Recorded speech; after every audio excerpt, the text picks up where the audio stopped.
New York bans pet stores from selling cats, dogs, rabbits. New York on Thursday became the latest state to ban the sale of cats, dogs and rabbits in pet stores in an attempt to target commercial breeding operations, decried by critics as puppy mills. The new law, which was signed by Governor Kathy Hochul and takes effect in 2024, lets pet shops work instead with shelters to offer rescued or abandoned animals up for adoption. It will also ban breeders from selling more than 9 animals a year. This is a very big deal. New York tends to be a big purchaser and profiteer of these mills, and we are trying to cut off the demand at a retail level, said Senator Michael Gianaris, a Democrat. To stay up to date with latest top stories, make sure to subscribe to this YouTube channel by clicking the button above this video. He added that the puppy mill industry treats animals like commodities and said there is no pet store not affected. Pet shops have argued that the law will do nothing to shut down out-of-state breeders or increase their standards of care, and said it would result in the closures of the dozens of pet stores remaining in New York. California enacted a similar law in 2017,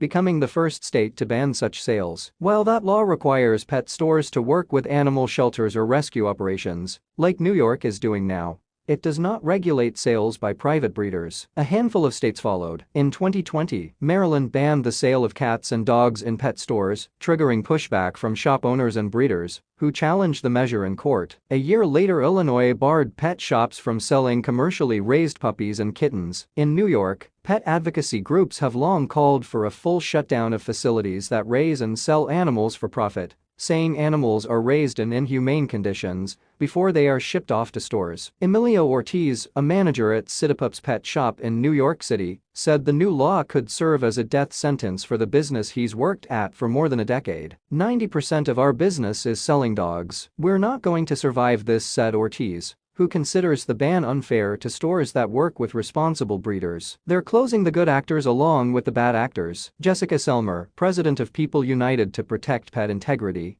and New York Coalition of Pet Store Owners, called the law careless and counterproductive and said she hopes the governor will consider legislative remedies to some of the pitfalls of the bill. The new law will not affect at-home breeders who sell animals born and raised on their property. Lisa Haney, who breeds dogs at her Buffalo home alongside her husband, said she supports the law. One pet store near me, they get dogs from all over the Midwest and different large facilities, and you have no idea where they come from and who the breeder is. People are really clueless and take the puppy, Haney said. Her business, Cavapoo Kennels, partly focuses on breeding hypoallergenic dogs for people who have allergies, and her business model operates on a need basis. The waitlist runs from 6 to 12 months, ensuring each dog ends up in a home. Gianaris said the law will allow buyers to be more conscious of where their pets come from. If a consumer went to a mill and saw the awful conditions, they wouldn't buy these animals, he said. Dealing with a breeder allows people to see where their dog comes from, and it cuts off the middlemen that serve as a way to wash off the awful activities that take place at the mill.